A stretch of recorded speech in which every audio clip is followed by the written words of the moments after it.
இப்போ நம்ம சமைக்க போறது சாக்லேட் தோசை. அதை வந்து செமையா சமைக்கிறோம், செமையா ருசிக்கிறோம். இன்னைக்கு ஒரு புடி.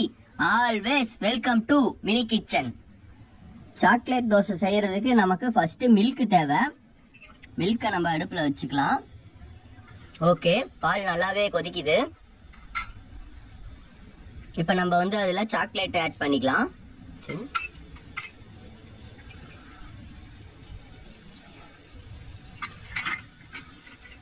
ஓகே, நம்ம சாக்லேட் ஆட் பண்ணியாச்சு. இப்போ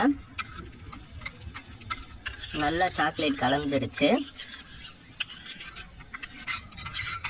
நல்லா சாக்லேட் இந்த அளவுக்கு ஆகிற வரைக்கும் நம்ம வந்து கலக்கிக்கலாம்.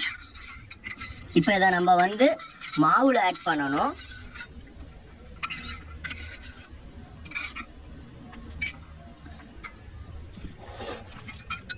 இப்போ நம்ம சாக்லேட் செஞ்சு வச்சதை ஆட் பண்ணிக்கலாம்.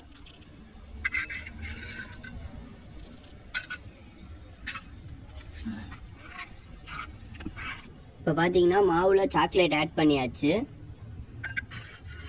அதை நல்லா கலக்கிக்கலாம்.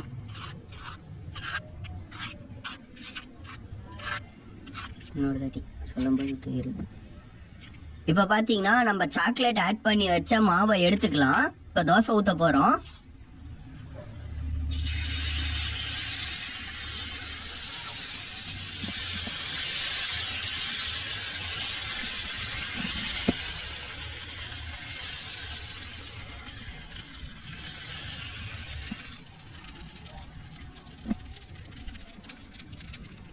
இப்போ எண்ணெய் ஆட் பண்ணிக்கலாம்.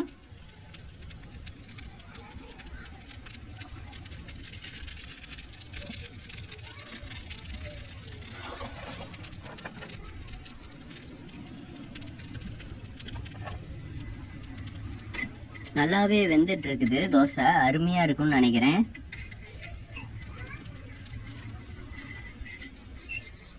Wow, super super super.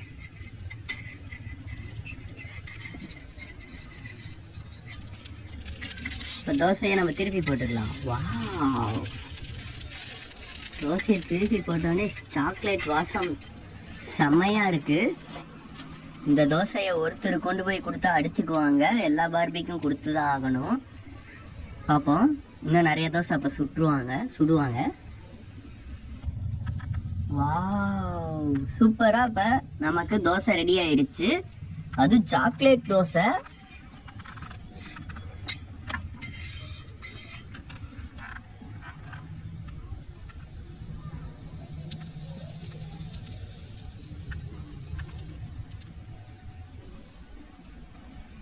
இன்னைக்கு ஒரு புடி. செமையா சமைக்கிறோம், செமையா ருசிக்கிறோம் கான்செப்ட்ல இருந்து வேற மாதிரி நம்ம இன்னைக்கு தோசை சுட்டு முடிச்சாச்சு. Wow, super. கிராமத்துல இருந்து செமையா சமைக்கிறோம், செமையா ருசிக்கிறோம் கான்செப்ட்ல இருந்து இன்னைக்கு ஒரு புடி. இன்னைக்கு நம்ம செஞ்சது பாத்தீங்கன்னா டேரி மில்க் தோசை. செமையா இருக்க போகுது. செமையா ருசிக்கிறோம், செமையா சமைக்கிறோம். Okay, tata, bye bye. Next என்ன வீடியோ எடுக்கலாம் அப்படின்றத கண்டிப்பா கமெண்ட் பண்ணுங்க. நம்ம வீடியோ புதுசா பார்த்துட்டு இருந்தீங்க அப்படின்னா மறக்காம சப்ஸ்கிரைபர் பண்ணி பெல் பட்டன் ஆல்ல போட்டு வச்சுங்க கைஸ். அப்பதான் வீடியோ போட்டா நோட்டிஃபிகேஷன் வரும்.